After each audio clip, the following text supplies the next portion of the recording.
एक छोटे से दृष्टांत के साथ हम इस विषय की शुरुआत करेंगे।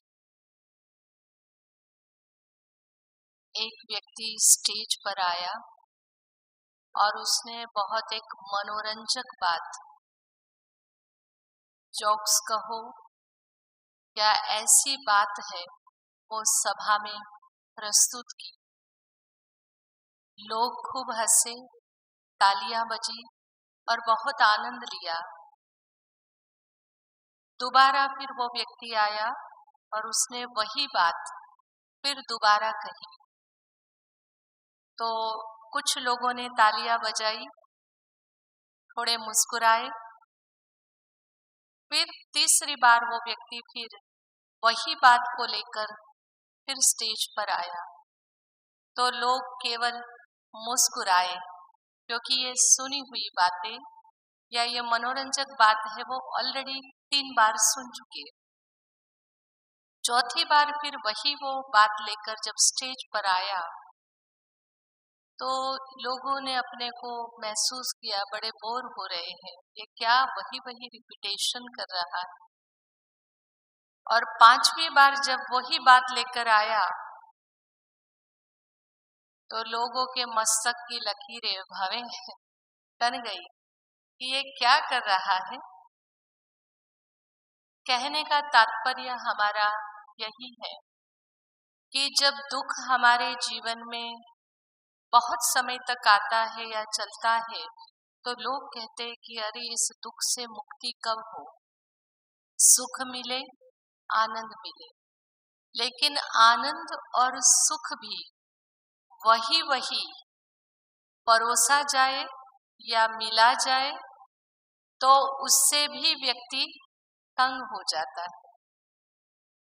क्योंकि सुख, आनंद ये अनुभूतियां हैं, उसका मूल आधार है नवीनता। आत्मा चाहती है नयापन, और जब तक नयापन हमारे जीवन में नहीं है, तब तक वो सुख में भी, उस आनंद में कुछ विशेष अनुभूति नहीं होती है। वर्ल्ड क्रिएटर बाबा ने ये बहुत अच्छा ड्रामा का क्रिएशन हमारे सामने रखा हुआ है।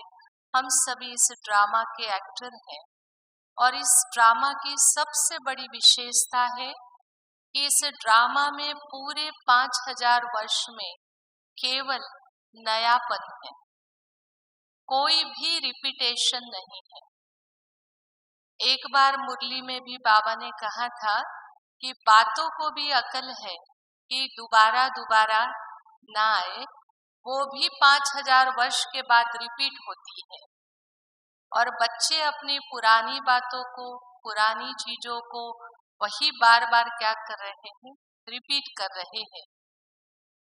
माना बाबा ने ऐसा अच्छा ड्रामा बनाया है कि यहाँ की हर एक सुबह, हर एक रंग, हर एक पल एक बार जो आई, वो दोबारा 5000 वर्ष के बाद नहीं मिलते। एक ना मिले दूसरे से।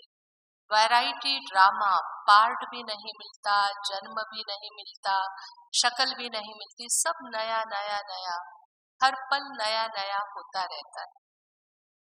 यदि इस सृष्टि चक्र में हम देखें, तो सबसे पहले हम देवता वर्ण में आए, फिर वो बदलाव हुआ, क्षत्रिय वर्ण में आत्मा ने प्रवेश किया, वैश्य, शूद्र, और वर्तमान जो हमारा जीवन है, वो इस सृष्टि काल का ब्राह्मण वर्ण वाला समय है, वो चल रहा है। ये हमारे इस समय की नएपन की एक विशेषता है। हम सभी ब्राह्मण जीवन में आ गए।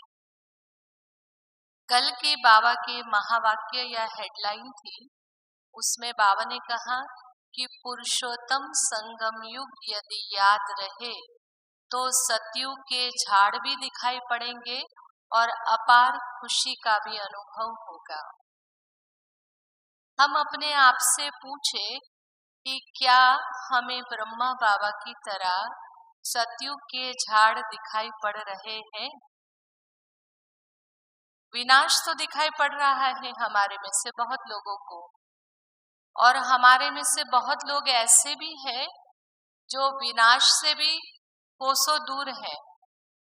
एक बार चर्चा चल रही थी तो कुछ भाई लोग चर्चा कर रहे थे और कुछ भोली माताएं भी हमारी बैठी हुई थी, और भाई लोग बड़ी बड़ी बातें कर रहे थे कि ऐसा हुआ, अभी तीसरा विश्व युद्ध हो जाएगा, सारे हैं, अब वहां से ये हो जाएगा। तो थोड़े समय तो वो माता सुनती रही, फिर कहने लगी कि भाई साहब अब जाने दो वो लड़ाई की बातें, अब जीवन जीने का आनंद तो अभी तो आया है और तुम विनाश की ओर ले जा रहे हो। कहने का मतलब विनाश फिर भी हम ब्राह्मण इससे अवेर है, लेकिन वो सतयुग का नजारा जो ब्रह्मा बाबा को दिख रहा वो हमें क्यों नहीं दिख रहा? जरूर हमें अपना पुरुषोत्तम संगम युग ब्राह्मण जीवन याद जैसे होना चाहिए वैसे नहीं है। श्रीमत अनुसार जब हम मुरली सुनते हैं तो बाबा ने जो कहा, जैसे आज भी बाबा ने कहा था कि शिक्षा पर अटेंशन, श्रीमत पर अटेंशन, तो अटेंशन हम देते हैं, लेकिन अटेंशन की हमारी गहराई क्या है? जैसे बाबा कई बार कहते हैं कि बच्चे अपने पॉकेट में लक्ष्मी नारायण का चित्र रख दो, अपने हर जगह पर बाबा कहते बार बार निकालो और देखो। हमने देखा अलमारी में भी हमने रख दिया, फ्रिज पे भी रख दिया, सेंटर के कोने कोने में सामने लक्ष्मी नारायण का चित्र हम रख भी देते हैं और हम देख भी लेते हैं। लेकिन क्या ब्रह्मा बाबा को लक्ष्मी नारायण का चित्र देखते ही जो खुशी, जो रोमांच और जो अनुभूति हो रही है, वो क्या हमें उस गहराई में जाने की अनुभूति हो रही है? अभ्यास से मोटे तौर पर हम श्रीमत का पालन कर भी ले, लेकिन जब तक इन नवीनता का हमने गहराई से अनुभव नहीं किया, तब तक वो अनुभूति जो हो रही है वो हमें नहीं हो पाएगी। अभी ही वर्तमान जो बाबा की मुरली चली थी, जिसमें बाबा ने कहा कि नई दुनिया का रचयिता अपनी नई रचना को देख रहे हैं और नई रचना हमेशा प्यारी लगती। मैं परमात्मा की नई रचना, क्या ये मुझे अनुभूति है? ये ब्राह्मण जन्म, मर जीवा जन्म।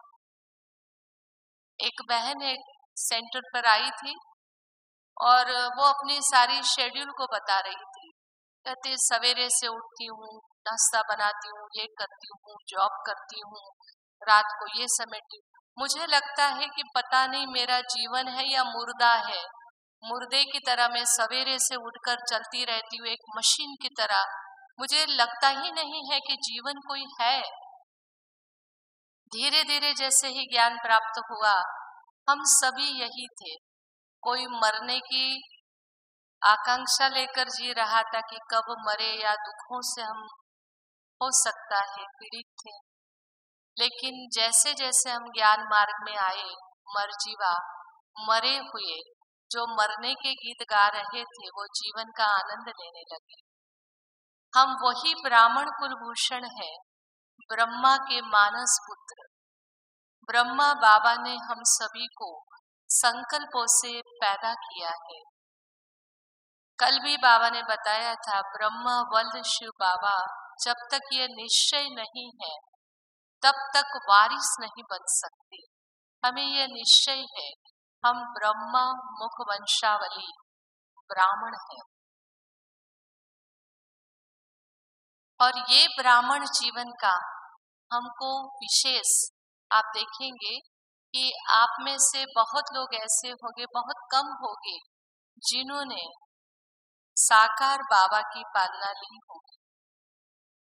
हो सकता है आप में से बहुत लोग बड़ी दादी दादी प्रकाशमणि जी को भी नहीं देखा होगा, बड़ी दीदी मनमोहिनी जी को भी नहीं देखा, लेकिन फिर भी हम वो भाग्यवान आत्माएं हैं। वर्तमान में भी अगर हम ज्ञान में आए हैं तो हमारे साथ ब्रह्मा जैसी ब्रह्मा बाप समान, ब्रह्मा की डायरेक्ट संतान, आज भी 4 अमूल्य रतन हमारे सामने हैं।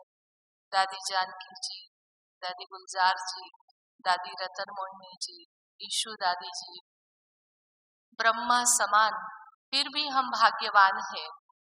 ब्रह्मा के मानस से पैदा हुए हम, संकल्पों से पैदा हुई परमात्मा की श्रेष्ठ रचना। तो जैसे ही हम ब्राह्मण बने तो बाबा ने कहा कि नया जन्म हो गया हमारा सभी का। शूद्रपने के जीवन से बदलकर हम ब्राह्मण जीवन में आए। जन्म का मतलब होता है जीवन बदलना, और बाबा ने यह कहा जीवन बदलना 3 बातों पर आधारित होता है। यदि आपने इतवार की मुरली 26 जनवरी की मुरली सुनी होगी तो बाबा ने कहा एक है संकल्प, दूसरा संस्कार और तीसरा संबंध। जब इनमें नयापन आ जाता है तो ये नया जीवन कहा जाता है। इसी तरह हम सभी ने संकल्प, संस्कार और संबंध सभी में कहीं न कहीं बदलाव तो लाया है। लेकिन उस मुरली की एक विशेष बात अटेंशन देने लायक बाबा ने जो हमें कही कि यदि हमने इनमें नए युग में, नए जीवन में या नए संकल्प या नए संस्कारों में अगर कहीं पर भी नयापन नहीं लाया और पुराने का यदि अंश भी रह गया है तो सर्व प्राप्ति के अधिकार से हम वंचित हो जाएंगे। ब्रह्मा द्वारा शिव बाबा जो हमें अपार प्राप्तियां करा रहे हैं, यदि हम पूरे पक्के सच्चे ब्राह्मण नहीं बने, अगर इस जीवन के इस तीनों बातों को संपूर्ण बदलाव में नहीं लाए, तो जो वर्षा या प्रॉपर्टी या जो अधिकार हमको मिलना चाहिए उससे हम वंचित रह जाएंगे। तो जिसमें बाबा ने यह भी कहा था कि महाराजा राजा का जीवन मिल जाए, लेकिन यदि शूद्रपन के संस्कार है तो ब्राह्मण जीवन में जो मिल रहा है उसकी अनुभूति नहीं होगी। छोटे से एग्जाम्पल के आधार पर आपको बता दें कि कैसे होता है हमारा संस्कार या बदलाव नहीं होता है। एक व्यक्ति था जिसको सत्य परखने की बहुत अच्छी शक्ति प्राप्त थी। वो जिसके भी सामने जाता था तो उसके जीवन के सत्य को वो बता देता था। तो राजा ने जब उसके बारे में सुना तो उसको बहुत बातों में, चाहे अपने घोड़े या अलग अलग बातों के बारे में, सत्यता के बारे में पूछा और उसने बहुत सारी बातें बताई। तो राजा को लगा कि मैं अपने बारे में भी पूछूं, मेरे जीवन का सत्य क्या है। उसे पूछा कि मुझे देखकर मेरे बारे में आप क्या सत्य बताओगे। तो उसने कहा बताऊंगा तो सही, लेकिन एक कंडीशन है कि आप मुझे फांसी की सजा या मार मत देना तो मैं सत्य बता। राजा ने कहा अभय दान देता हूँ, तुम्हें मैं कुछ नहीं कहूंगा। तो कहा कि राजा आप राजा तो है, लेकिन आपके अंदर जो संस्कार है वो भेड़ बकरियां चराने वाले की है। राजा को बड़ा बुरा लगा कि मैं राजा, फिर भी उसने सोचा इसने सत्य कहा है। तो राजमाता से जाकर पूछा कि मेरे जीवन का सत्य बता दो। तो राजमाता ने पहली बार ये रहस्य स्पष्ट किया कि वास्तव में तुम राजा की संतान नहीं हो, तुम्हें कहीं ऐसे ही लेकर हमने तुम्हें उत्तराधिकारी बना दिया है, ये बात किसी को भी पता नहीं। तो उस व्यक्ति को राजा को बड़ा आश्चर्य लगा कि इस व्यक्ति ने मेरी सत्यता को कैसे जाना। तो उसने कहा कि राजा, आप जब खुश होते थे तो किसी को भेड़ बकरियां, गाय भैंसे, जमीन, ये सब आप खुश होकर देते थे। यदि वो राजा का वंशज होता तो राजकुल वाला क्या करता, अपने गले की हीरे की माला, मोती की माला ऐसे देते, और आपने भेड़ बकरियां, यही आपके संस्कार आपके कुल को, खानदान को प्रत्यक्ष कर रहा है। तो यही है कि हम सभी ब्राह्मण बने हैं। कल भी बाबा ने कहा ये हमारा मिशन है, मनुष्य को ब्राह्मण बनाकर ब्राह्मण सो देवता बनाना। लेकिन अगर ब्राह्मण जीवन में हमारा शूद्रपन के संस्कार है तो बाबा ने बहुत अच्छी बात बताई। ब्राह्मण जीवन की महानता का, ब्राह्मण जीवन की विशेषता का, ब्राह्मण जन्म की सर्व सुखों की प्राप्तियों का, वरिष्ठता जीवन का डबल लाइट स्वरूप का और अतीन्द्रिय सुख की अनुभूति कर नहीं सकते जब तक हम पक्के ब्राह्मण नहीं बने। तो इसलिए आज हम थोड़ा सा अपने अंदर गौर करके देखें कि इस हमारे नए ब्राह्मण जन्म की, शूद्र जन्म से अब मर चुके हैं, बाबा मिलन में आए हैं, सभी नियम और मर्यादाओं में पक्के होकर ब्रह्मा कुमार कुमारी की धारणाएं लेकर हम सभी यहाँ आए हैं। लेकिन ब्राह्मण जीवन की नवीनता क्या है, इसकी जागृति। सबसे पहला बदलाव, जब हमने इस ज्ञान को सुना, हमने पहचाना, तो संकल्पों में हमारा बदलाव आ गया। पहला बदलाव किस बात का? हद के संकल्प धीरे धीरे बेहद में परिवर्तन होने लगे। आपने देखा होगा इससे पूर्व का जो हमारा जीवन रहा होगा तो हमारे जीवन के भी लक्ष्य बहुत छोटे छोटे रहे होंगे। पढ़ना है, नौकरी करनी है, या ये बचत करनी है, शादी करवानी है बच्चों की, घर बनाना है, केवल यही सारे कार्यों के प्रति हमारे संकल्प चल रहे हैं। लेकिन अगर अभी हमसे कोई पूछे कि जीवन में क्या, तो तुरंत हमें लगता है बाबा ने बहुत बड़ा काम दिया है, हमें अपने संस्कारों को बदलना है, पिछले पाप कर्मों को नष्ट करना है, पूरे 84 जन्मों के भाग्य को जमा करना है। कितनी कितनी नई नई बातें हमारे संकल्पों में आ गई सारी। पहले जो हमारा सोचना था वो बहुत आम था, साधारण लोगों की तरह साधारण बातें। लेकिन अब हम महसूस करते हैं हम कुछ खास हो गए, क्योंकि भगवान की नजर पड़ गई, भगवान के काम में आ गए, और इसलिए हमारा जीवन भी क्या हो गया, कुछ खास हो गया। साथ साथ हमारे संकल्पों में बहुत बड़ा जो बदलाव आया कि पहले हम पॉजिटिव भी सोचते थे और नेगेटिव भी सोच लेते थे, लेकिन अब हमारी जो गाड़ी है वो कहाँ जा रही है, केवल और केवल पॉजिटिविटी की ओर बदलाव आ गया हमारे जीवन में। आप सभी अनुभव करते होंगे, यदि वही है हमारा सोचना तो उसमें बदलने की हमें जरूरत है। जैसे हम बीमार पड़ते हैं और अगर हमारी सेंटर की बहनें पूछती आप आए नहीं, क्लास में नहीं आए, अरे बहन जी क्या बताए, बुखार आ गया, ये हो गया, मैं उठ नहीं पा रही थी और मैंने 4 दिन क्या कर दी, छुट्टी कर दी। तो ये बात क्या हो गई, आम बात हो गई। ऐसा ही होता है दुनिया में भी, बुखार आता है, लोग सो जाते हैं, छुट्टी मार देते, होता है।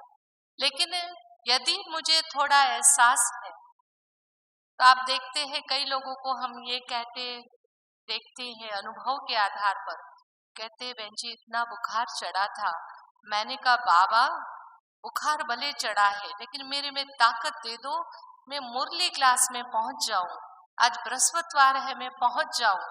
और आप देखते हैं कि उन आत्माओं को क्या होता है, हिम्मत की मदद भगवान दे देता है और वो अपने जीवन में एक पॉजिटिव चेंज। आप देखते घर में मेहमान आ गए, हमने कहा भगवान अब ये कहाँ आ गए, अब कुछ रास्ता निकालो, तुरंत भगवान ने क्या कर दिए, रास्ते खोल दिए, कितनी पॉजिटिविटी आ गई। पहले हम परिस्थितियों को स्वीकार करके, समस्याओं को स्वीकार करके हम उसके अनुरूप हो जाते थे, लेकिन अब हमारे अंदर एक बदलाव आ गया, संकल्पों में बदलाव आ गया कि हम अपने को क्या करते हैं, परिस्थिति में अपनी स्वस्थिति को बड़ी कर लेते हैं। समस्या में समाधान कैसे मिलेगा, उस दिशा में हमारे संकल्प चलने लगे। दूसरा बदलाव जो हमारा आ गया वो किसका आया, संस्कारों का बदलाव आ गया। इससे तो आप सभी परिचित होंगे। आप में से बहुत लोग होंगे जो 8 बजे जगने वाले होंगे, 9 बजे जगने वाले होंगे। आप में से बहुत ऐसे होंगे जो व्यसनों के आदी होंगे। सारे संस्कारों को, आदतों को बदला। नहाने के, एक बार एक सेंटर पे भाई आए और उनको हम ज्ञान की कुछ बातें बता रहे थे। कहते मैं नहीं आ सकता हूँ। हमने कहा क्यों नहीं आ सकते? कहते ये सर्दियों के 4 मास में नहाता ही नहीं। हमें बड़ा आश्चर्य, 4 महीने ना, गर्मियों में ही नहाऊंगा। और हम ब्राह्मणों को संस्कारों में कैसा सहज परिवर्तन आ गया। रात को नहलवा दो, दिन में नहलवा दो, कभी भी नहलवा दो। देखो कैसे परिवर्तन हमारे संस्कारों में भी आ गया और इसी का हम आनंद ले रहे हैं। दुनिया सो रही है। यदि हमको कह भी दिया जाए कि आज तुम्हें बहुत बुखार है, सो जाओ, और हो सकता है हम जगह भी, रजाई में से बाबा को देख भी लिया, गुड मॉर्निंग भी कर लिया, कुछ मुरली भी कान में पड़ गई, और अगर 8 बजे भी जगे, लेकिन मन क्या कहता है, आनंद नहीं आया। आनंद तब आए कि ऐसी परिस्थिति में भी हमने क्या कर लिया, जग लिए, बाबा को याद कर लिया और उसके बाद भले तान के सो गए। बड़ा आनंद, संस्कारों में जो बदलाव आ गया। और तीसरी बात, संबंधों का बदलाव कैसे आया। पुराने कोई भी संबंधों को हमने कहीं भी छोड़ा नहीं है, लेकिन हमारे एक विचारों में बदलाव आ गया। अब तक हमें लगता था ये हमारे साथी, ये हमारे जीवन साथी, ये हमारे बच्चे, ये हमारा परिवार। अब हम उसी बात को, उसी संबंधों को कैसे लेते हैं, पूरे कल्प में ये मेरा अंतिम जन्म, और ये अंतिम जन्म के मेरे जीवन के शिव बाबा के द्वारा दिए हुए ये मेरे संबंध है। ये मेरा ईश्वरीय परिवार, बाबा ने जिस परिवार की पालना के निमित्त बनाया है, ये बाबा का परिवार है, ये बाबा के बच्चे हैं। ऐसे ही तो कहते हैं, और माताएं तो अक्सर यही कहेगी, अरे वो बाबा के बच्चे, वो बाबा के बच्चे। कई बार पति के लिए भी क्या कहेंगे, हाँ आपको पता है बहन जी, वो बाबा के बच्चे। माना इतनी याद है हमें, अभी वो पति नहीं है, लेकिन पति है, वो कौन है, बाबा के बच्चे, परमात्मा की संतान। और ये लास्ट जन्म के पार्ट रूप में ये संबंध मुझे मिले हैं। दूसरा, बेहद की भावना में सारा विश्व मेरा अपना है, ये ईश्वरीय परिवार मेरा अपना है। अभी भी जो लास्ट 18 जनवरी की बाबा की अव्यक्त मुरली थी, तो बाबा ने कहा सारे कल्प में ये ईश्वरीय परिवार में बैठने का भाग्य कभी नहीं मिल सकता। ये वो महान आत्माओं का संग है जो सारे कल्प में नहीं मिल सकता। बड़ी इम्पोर्टेंस है। हम सभी जब यहाँ इकट्ठे होते तो कितनी खुशी होती है। जब हम तैयारी करते हैं तो भी क्या होता है, कितना खुशी का अनुभव होता है। जाना है मधुबन में, और यहाँ भी आते हैं तो हमें क्या होता है, अच्छा अनुभव होता है। सभी को नयापन का अनुभव होता है कि वही वही पुरानी बातें लगती हैं। देखो इसका भी आनंद देख लो। एकोमोडेशन भी आपको कभी मिला, ब्रह्मलोक में मिला, कभी वहां मिला, कभी प्रकाश कुंज में मिला। इसका भी हम आनंद ले रहे हैं कि नया साथी भी नए नए मिल रहे हैं। पहले टाइम हमारे कमरे में कोई और था, अभी शायद कोई और है। यहाँ की हर चीजों में कितना नयापन अनुभव हो रहा है। संबंध हमारा जुड़ गया इस ईश्वरीय परिवार के साथ, तो ये सारा बेहद का परिवार अपना लग रहा है। और कितना अपनापन है हमारा कि एक बार हम एक प्राइवेट इसी तरह से व्हीकल हायर करके जा रहे थे, कुछ और भी थे। इतने में एक बाबा का लोगो लगा हुआ एक कार है, वो आगे से गुजरी और हमारे साथ बैठे हुए एक व्यक्ति के चेहरे पर मुस्कान आ गई। तो दूसरे भाई जो केवल संपर्क वाले थे। उन्होंने कहा भाई क्यों मुस्कुराए? कहा नहीं ये अपनी गाड़ी है। उन्होंने कहा अपनी गाड़ी? कहते नहीं वो ऐसा है, वो शिव बाबा का लोगो लगा है ना, तो हमें लगा ये अपनी गाड़ी है। उन्होंने कहा भाई साहब कमाल की बात कर रहे हो, हर तमाम गाड़ियों पे बजरंग बली लगे होते हैं, तो क्या सारी बजरंग बली को मानने वाले सब उसी को अपनी गाड़ी समझते? तुम लोग तो कमाल के हो। लेकिन है या नहीं है बताओ? वो बजरंग बली को मानने वाले अगर किसी भी गाड़ी पर बजरंग बली का स्टिकर देखे तो उसको कभी नहीं लगेगा कि ये हमारी गाड़ी है। लेकिन अगर आप किसी गाड़ी पर शिव बाबा का अगर लोगो देख लिया, आपको क्या लगेगा? उन्होंने कहा अच्छा ये आपके है, कौन है आपका? हम कहते ये ना हो तो इसके अम्मा बाबा कोई तो हो गए ही हमारे, क्योंकि ये हमारा। इसका मतलब क्या हुआ? क्यों अपनापन? दूसरों को क्यों नहीं लग रहा है? वो देवी को मान रहे हैं, वो हनुमान जी को मान रहे हैं, लेकिन उनका चाहे गणेशाय नमः हो तो भी उनको नहीं लगेगा। उनको लगेगा वो उनका भगवान और वो उनकी गाड़ी है। और हमारा लोगो लगा तो, हमारा झंडा दिखाई पड़ा तो, हमारा संबंधों में देखो कितना बदलाव हमारा आ गया कि ये बेहद का।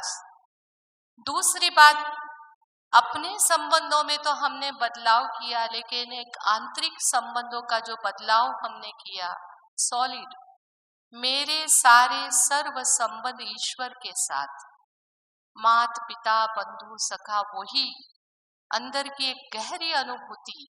दुनिया के तमाम संबंध हमारे हैं, लौकिक परिवार के बीच में हम रह रहे हैं, लेकिन अंदर की एक अटूट आस्था हमारी है। मेरा सब कुछ कौन है? बाबा। बाबा ईश्वर के साथ सर्व संबंधों की अनुभूति। भक्ति मार्ग में बहुत गाया मात पिता तुम मेरे, भक्ति मार्ग में बहुत गाया कि तुम्हारी कृपा से सुख गनेरे, लेकिन अब अनुभूति हुई, सारे संबंधों का सुख अनुभव हुआ। ये बदलाव हमारे सभी के जीवन में, और उसमें भी इस संबंधों में एक विशेष जो बदलाव हमारे सभी के जीवन में आया है कि दुनिया में कितने भी संबंध है, लेकिन सहारा दाता, दुनिया में संबंध किस लिए होते हैं, क्यों निभाते हम? कि वक्त पर कोई हमें सहारा दे, कोई हमारी मदद करे। लेकिन हम सब सारे संबंधों को लौकिक भी निभाते हैं, लेकिन अंदर का अटूट विश्वास, सहारा दाता मेरा कौन है? कौन है? कोई है दुनिया का? माताओं को कितना नशा होता है, कभी भी कोई बात होती है, बच्चे कोई मानते नहीं है तो कहते मत मानो मेरा बाबा बैठा है। हंसते हैं बच्चे कि तुम्हारा बाबा कर लेगा सारे, के देख लेना मेरा बाबा सब कर लेगा। सहारे का अनुभव, सारे संबंध दुनिया के हैं, और उस संबंध की अनुभूति ये हमें होने लगी। तो ये जो नयापन हमारा आया जीवन में, साथ साथ इस ब्राह्मण जीवन में एक विशेष बात हमने अनुभव की कि हमारा महत्व इस समय का बहुत है, क्योंकि ब्राह्मणों के बिना संसार का कोई भी कार्य नहीं होता। कोई मर गया तो भी ब्राह्मण चाहिए, शादी है तो ब्राह्मण चाहिए, जन्म हुआ तो ब्राह्मण चाहिए, मुंडन है तो ब्राह्मण चाहिए, सभी बातों के लिए कथा करानी है तो ब्राह्मण चाहिए। हमारा महत्व, ब्राह्मण जीवन का कितना बड़ा महत्व है। हर कार्य के लिए हमारी शुभ भावनाएं, हमारी शुभकामनाएं संसार को चला रही है, नाम के आधार पर चला रही है, कैसे भी चला रही है।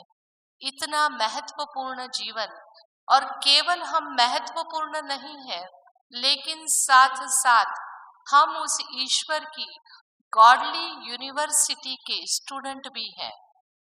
ब्राह्मण जीवन का एक नयापन क्या है? हम सभी इस वर्ल्ड यूनिवर्सिटी के स्टूडेंट, गॉडली स्टूडेंट है। लेकिन गॉडली स्टूडेंट होने के बाद अभी आपसे पूछे कि क्या आप किताब कॉपी लेकर आए हो, तो पानी की बोतल तो लेकर आए होगे, लेकिन किताब कॉपी, कितनी अच्छी पढ़ाई है हमारी कि किताब कॉपी ना हो तो भी हमारा काम चल रहा है। बड़ी नई बात है, हमारी पढ़ाई की विशेषता बहुत नई है। क्या नई है? जब हम पढ़ते थे तो हम लोगों को देखते थे, कई लोग थे वो आराम से टीवी जब देखते थे तो हम कहते थे ये कितने अच्छे लोग हैं, ये डॉक्टर बन गए, ये इंजीनियर बन गए, देखो कितनी मौज से अभी टीवी देख रहे। हमारे लिए समय कब आएगा जब हमारी पढ़ाई पूरी हो जाए, हम भी मौज से टीवी देखेंगे। लेकिन देखो पढ़ाई जल्दी पूरी हो जाए, ऐसा कभी कभी मन में आता। लेकिन जब से ये ईश्वरीय पढ़ाई के हम स्टूडेंट बने, आपको लगता है ये पढ़ाई जल्दी खत्म हो जाए? ये पढ़ाई बड़ी टेंशन वाली है। इस पढ़ाई में क्या लगता है, कभी टेंशन हो तो लगता है जरा जाके पढ़ के आए पढ़ाई तो क्या हो जाएंगे, टेंशन फ्री। कोई ब्लैक बोर्ड नहीं है कोई ब्लैक बोर्ड यहाँ पर? वाइट ही वाइट, रेड ही रेड, कोई ब्लैक बोर्ड नहीं है। हमारी पढ़ाई की विशेषता है कि हमारी क्वेश्चन आउट हो गए हैं। बड़ा डर लगता था जब एग्जाम होता था, लगता था पता नहीं कौन से सिलेबस में, कौन से पाठ में से कौन से प्रश्न आ जाए। अब हम इतने निश्चिंत हैं कि हमारे पढ़ाने वाले ने हमारे सारे प्रश्न आउट करके रखे हैं कि तुम्हें यही प्रश्न पूछे जाएंगे। बस केवल एक बात है कि इसकी डेट नहीं बताई है। दुनिया में एग्जाम की डेट पहले आ जाती है, लेकिन हमारी पढ़ाई में नयापन क्या है, क्वेश्चन पहले आ गए हैं सारे, क्या क्या तुम्हें करना है। डेट है अलग अलग हो सकता है, आ सकती है। और इस पढ़ाई का आनंद देखो हम कैसे लेते हैं। यहाँ पर हम किसी को इतिहास पढ़ना है तो इतिहास पढ़ सकते, भूगोल पढ़ सकते, भाषा पढ़ सकते, विज्ञान पढ़ सकते, गणित पढ़ सकते, एक ही पढ़ाई। एक मुरली क्लास जिसमें नर्सरी वाला भी पढ़ता है और पीएचडी वाला भी क्या करता है, पढ़ता है। कितनी नवीन बात है हमारे जीवन की, हम सब साथ मिलके। क्योंकि हम जनरली देखते हैं कि अभी एक बार दो हमारे यहाँ मेडिकल कॉलेज के स्टूडेंट आए, एक सीनियर थी एक जूनियर थी। अब वो जूनियर को वो सीनियर को इतना रिस्पेक्ट देना पड़ता था कि ये मेरी सीनियर है, उसको भोग खाना था, लेकिन कह रही वो सीनियर नहीं आएगी, डांट लगाएगी, कहेगी तुमने खा लिया पहले इतना। और यहाँ पर जूनियर सीनियर कितने भी है, लेकिन जब पढ़ते हैं तब हम है कोई, कितनी बड़ी नवीनता हमारी पढ़ाई की है। और इसके साथ साथ आप यह देखेंगे कि दुनिया में लोग जब इतिहास पढ़ते हैं तो एक आधा अधूरा इतिहास, मुगल काल तक का इतिहास पढ़ लेते हैं, ज्यादा से ज्यादा चंद्रगुप्त मौर्य के समय से इतिहास पढ़ लेते। लेकिन हमारा इतिहास कितना संपूर्ण इतिहास, शुरुआत जहां से और वो राम राज्य का इतिहास, इसके बाद सारे इतिहास को हम पूरी हिस्ट्री को जान सकते हैं। इतनी सुंदर हमारी यह पढ़ाई है। और भूगोल, अभी हमने एक कोई कवि थे सुल्तानपुरी, वो अपने काव्य पाठ कर रहे थे तो उसमें जो कह रहे थे कि मैं वो हिंदुस्तान को ढूंढ रहा हूँ जिसमें न बांग्लादेश था न पाकिस्तान, एक शेर था वो हिंदुस्तान को मैं ढूंढ रहा हूँ। वास्तव में लोगों की बुद्धि जा ही नहीं रही है। हम उस भूगोल को जानते हैं जिस भूगोल में भारत का जो नक्शा था वो अखंड भारत था, विश्व में एक ही भारत था। ऐसे अखंड भारत को वो ढूंढ रहे हैं, वो भी कौन से, कि थोड़ा सा बड़ा भारत था, उस नक्शे को वो ढूंढ रहे हैं। लेकिन हम तो उस भारत को जानते हैं जो अखंड भारत था। उस भारत का भूगोल हम पढ़ते हैं और हम जानकारी रखते हैं। हम ये भी जानते हैं उस भूगोल में कि जहाँ पर सर्दी नहीं होगी, गर्मी नहीं होगी, कैसे मौसम होगा, कैसे पृथ्वी पर जो है मौसम बदलेंगे। दुनिया इन भूगोल को नहीं जानती है, लेकिन हम इस भूगोल का भी आनंद ले रहे हैं कि वो आने वाली नई दुनिया कैसी होगी। इसी तरह गणित, मैथमेटिक्स जब हम बच्चे थे तो मैथमेटिक्स पढ़ते थे, तो गणित जब पढ़ते थे तो 1 2 3 से शुरुआत करते थे, फिर हमें बताया जाता था कि जीरो लगा दिया तो ऐसे होगा, ये होगा। जैसे ही पढ़ाई में आगे बढ़े तो हमें जीरो, नल पॉइंट, जो न्यूट्रल पॉइंट थे उससे भी इंट्रोड्यूस कराया गया। और आगे बढ़े विज्ञान में तो नेगेटिव, -1, -2, -3 सब कुछ पढ़ाया। और वो माइनस, नेगेटिव और पॉजिटिव में हम इतने उलझ गए कि हमारा जीवन ही बर्बाद हो गया। लेकिन अब जो भगवान हमको पढ़ाई पढ़ा रहे हैं वो न्यूट्रल पॉइंट, नल पॉइंट पे, जीरो पे अटक गई हमारा। माइनस कोई है हमारे जीवन में? है माइनस पे जाते हम सब कहाँ जा रहे हैं? 1 2 plus plus plus plus, minus है ही नहीं। कितना अच्छा गणित भगवान हमको सिखा रहा है जिसमें माइनस की जरूरत नहीं है। और भाषा, भाषा कौन सी है हमारी? हिंदी। हिंदी है। ब्रह्मा कुमार कुमारियों की भाषा हिंदी है? बिल्कुल नहीं है हिंदी। हमारी भाषा है नयनों की भाषा, संकल्पों की भाषा, रूहानी मुस्कान, ये सब दृष्टि की भाषा, ये हमारी ब्राह्मणों की भाषा। सभी को आती है ये भाषा? सभी को आती है। ब्राह्मण जीवन में हिंदी या और किसी भाषा की भी आवश्यकता नहीं है।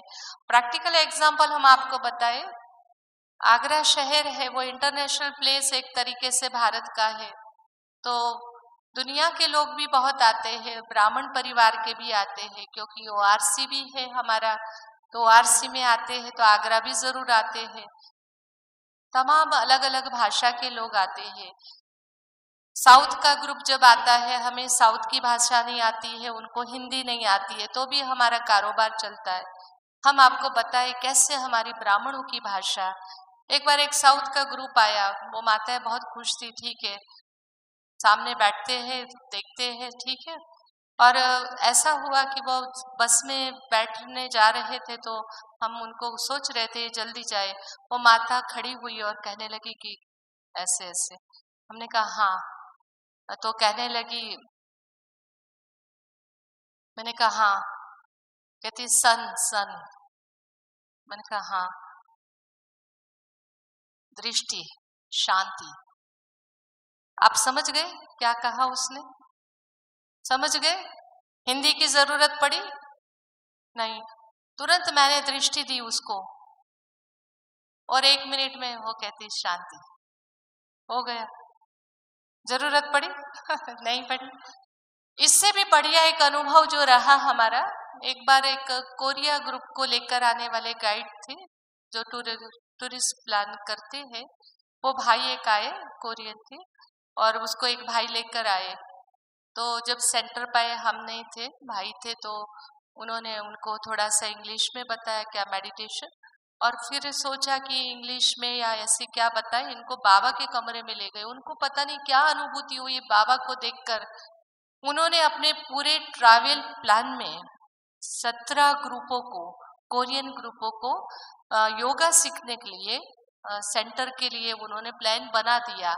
तो पहली बार हमें जब उन्होंने कहा कि वो आपके पास आएंगे, आप योग क्या सिखाएंगे, तो हमने छोटा सा प्लान कर दिया कि थोड़ा योगासन कराएंगे, मेडिटेशन कराएंगे, और फिर अपने हिंदी गीतों पर थोड़ा एक्सरसाइज करा देंगे, जैसे हम क्लास के बाद कराते, कुछ तो अनुभूति कर ही देंगे।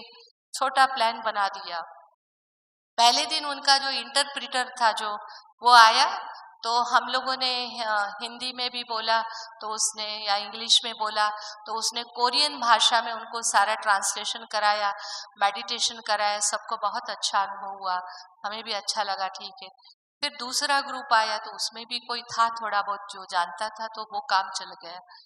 और जब तीसरा एक ग्रुप आया तो हमें वो बताना भूल गए, और एकदम जब बस सवेरे एकदम कोहरे में बस खड़ी रही और उसमें से सब उतरने लगे, अरे हमने कहा ये तो आ गए, और उनको एक ही शब्द सिखा दिया गया था कि नमस्ते नमस्ते। अरे नमस्ते नमस्ते, क्योंकि हमारे तो सब ओम शांति वाले, नमस्ते सुनते ही हमारा अंदर से आया, अरे ये तो आ गए।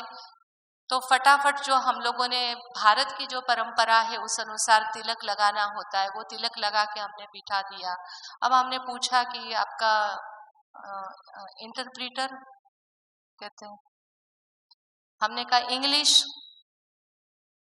अब इनको क्या सिखाएं मेडिटेशन, तो भी चित्र लगा दिया फटाफट, और उनको थोड़े थोड़े शब्दों में हमने कहा कि ये हड्डी मांस का पुतला, ये ऐसा power power, supreme power, source of power, ऐसे ऐसे करके उनको मेडिटेशन में बिठा दिया। फिर थोड़ा सा योगासन और अपने गीतों पर एक्सरसाइज करा दी। फिर हमने कहा और क्या करें, उनको कुछ न कुछ देते हैं, तो टोली वगैरह तो नहीं देना होता है क्योंकि वो थोड़ा उससे वो भी मानते हैं कि पता नहीं क्या खिला देंगे, तो एप्पल। तो हमने जैसे ही पहले व्यक्ति को एप्पल दिया तो हम देखने लगे, क्योंकि अभी और कुछ तो था नहीं हमारे पास देने को, भाषा तो कुछ नहीं, शब्द तो कुछ बोले ही नहीं। हमने कहा देखे, तो वो दूसरे ने देख लिया कि ये जब एप्पल दे रहे थे तो ये देख रहे थे, तो उसने वही परंपरा को क्या कर दिया, चालू कर दिया। अब उसने भी देखा हमको और एप्पल लिया। तीसरे ने भी, देखो ये ब्राह्मण कल्चर हमारा कैसे उन्होंने छोटे में अडॉप्ट कर लिया। फिर आके कहने लगे, ब्रह्मा बाबा के चित्र को देख के कहते हैं ये कहाँ, ये कहाँ। अब ये कहाँ मैं क्या बोलूं, कोरिया भाषा तो मुझे हमें आती नहीं थी। हमने कहा हेडक्वार्टर, हेडक्वार्टर। वो इतने खुश, और वो 17 ग्रुप पता नहीं क्या लेकर गया। तो क्या ब्राह्मणों की भाषा हिंदी है? दृष्टि की भाषा, नयनों की भाषा, संकल्पों की भाषा, रूहानी मुस्कान। यहाँ जब हम एक दूसरे से मिलते हैं, तो जब देखते हैं एक दूसरे के, तो क्या हमारी भाषा में आता है। हम बेशक ना कहे कि आप बहुत अच्छे हो, लेकिन किसी को भी देखकर ये लगता है आप इनमें कितने अच्छे गुण हैं, ये कितने अच्छे हैं, इनके चेहरे पर कितनी योग की चमक दिख रही है। ये सब कौन सी भाषा है? रूहानी भाषा। तो कितनी अच्छी भाषा भगवान ने, जिसमें शब्दों की भी जरूरत नहीं है और हम आदान प्रदान कर लेते हैं। तो इतना बढ़िया हमारा जो ब्राह्मण जीवन, ब्राह्मण पढ़ाई, ये नवीनता का हम अनुभव करें। यहाँ पर भी हम आए हैं तो यहाँ की भी नवीनता का अनुभव करें। विधि विधान सब बदल रहा है, उसका भी हम क्या करें, बहुत आनंद लें। बहुत छोटी थी, मुझे याद नहीं है, लेकिन बाबा के कमरे में बाबा से मिले, वो मुझे इतना याद नहीं है। हिस्ट्री हॉल में भी मिले, वो भी इतनी याद नहीं है, लेकिन मेडिटेशन हॉल में मैं बाबा से मिली, वो मुझे याद है। ओम शांति भवन में बाबा से पर्सनल एक एक मुलाकात करते थे, वो याद है। फिर विधि बदल गई, सामने बिठाया जाता था, वो विधि हुई। फिर नीचे बिठाया जाता था, फिर जोन वाइज बिठाया जाता था। फिर हम सभी शांतिवन में ट्रांसफर हुए। फिर और अभी बाबा आते थे तब हम देखते थे सेवा वाले उठे, फलाने जोनों की सेवा है वो उठे। और अब जो विधि बदल गई है, वो कौन सी विधि बदल गई है? हम इसलिए इस बात को कहते हैं, ब्राह्मण जीवन बहुत नया जीवन है, और अभी भी जो हम अव्यक्त मिलन करेंगे उसमें भी बहुत बड़ी अनुभूति और आनंद समाया हुआ है। क्योंकि कई बार कई लोगों को हम बोलते देखते हैं, अरे अभी क्या है, वो स्क्रीन पे ही तो बाबा देखते हैं। कई लोग कहते हैं, अरे कोई भी जा सकता है बाबा मिलन में, क्या है वो स्क्रीन पे ही तो बाबा आते हैं। आप मुझे बताइए, स्क्रीन पे बाबा आते हैं? आते हैं स्क्रीन पे? स्क्रीन पे बाबा आ रहे हैं, हम सब अव्यक्त मिलन के लिए आए हैं, स्क्रीन पे बाबा आएंगे? आएंगे? आपका दिल कह रहा है स्क्रीन पे होगे बाबा, कहाँ होगे? इतना बड़ा ब्राह्मण परिवार है, ईश्वरीय परिवार का जब संगठन होगा, और भगवान अपने बच्चों के बिना रह नहीं सकता। भक्ति मार्ग में वो नंगे पैर हमारे बुलाने पर दौड़ कर आ गया, तो क्या इस अव्यक्त मिलन में हमसे मिलने नहीं आएंगे बाबा? बताओ, आएंगे या नहीं? जरूर आएंगे, लेकिन इसके लिए एक बात की आवश्यकता है कि विधि जरूर बदली है, लेकिन नियम और मर्यादाएं आज भी नहीं बदले हैं।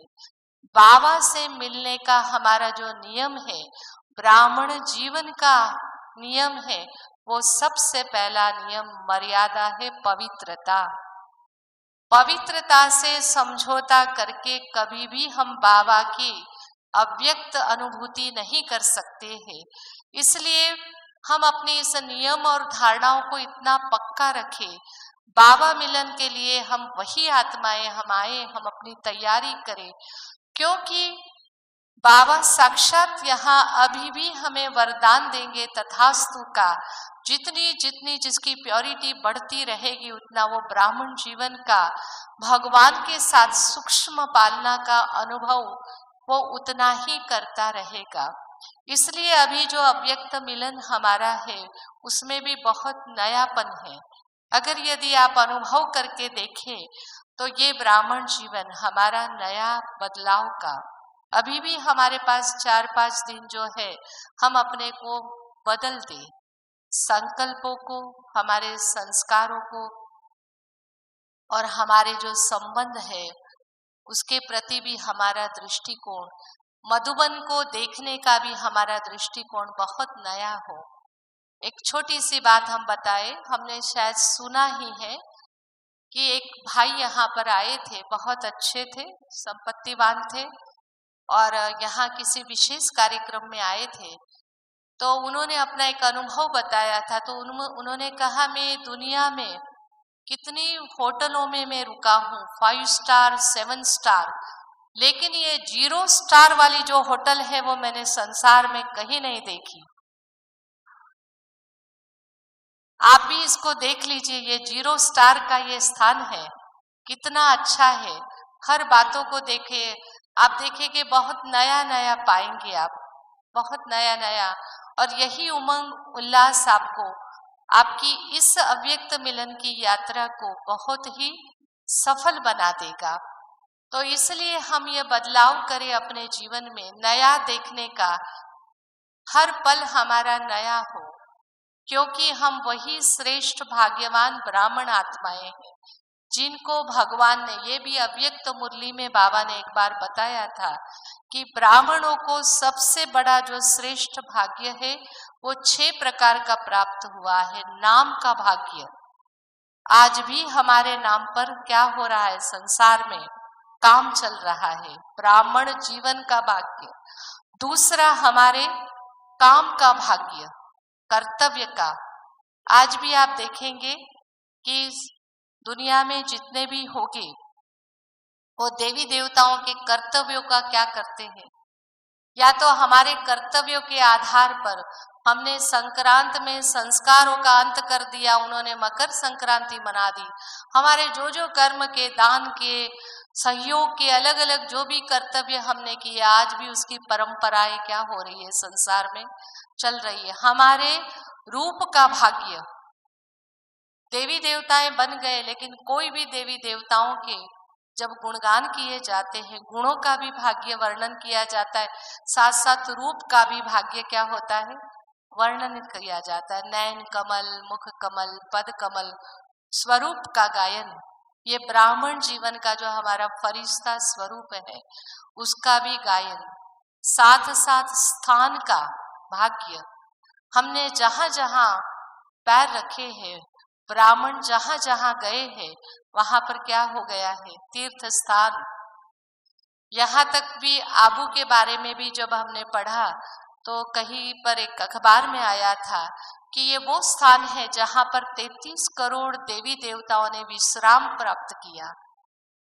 आपने देखा होगा शांतिवन की जब महिमा बाबा ने जो वर्णन की थी, जब शांतिवन बन रहा था, बाबा ने कहा ये ब्राह्मणों का विश्राम का स्थान बनेगा।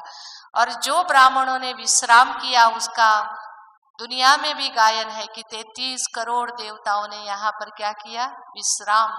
हमारे स्थान का, जहां हम पैर रखते हैं उस स्थान को भाग्य मिल जाता है। और लास्ट जो भाग्य मिला है वो समय का भाग्य। हमारा जो भी समय है वो संसार के समय को बदल देता है। हमने अपने में बदलाव लाया तो संसार भी बदल गया। तो आप सभी ब्राह्मण जीवन, ब्रह्मा कुमार जीवन, बाबा ने ये मुरली जो चलाई थी वो तो गुजरात में वो नया वर्ष मानते हैं, दिवाली का दूसरा दिन। लेकिन बाबा ने कहा हमारा तो नया वर्ष, नया युग, नई मुबारकें हैं, वो बनती रहे।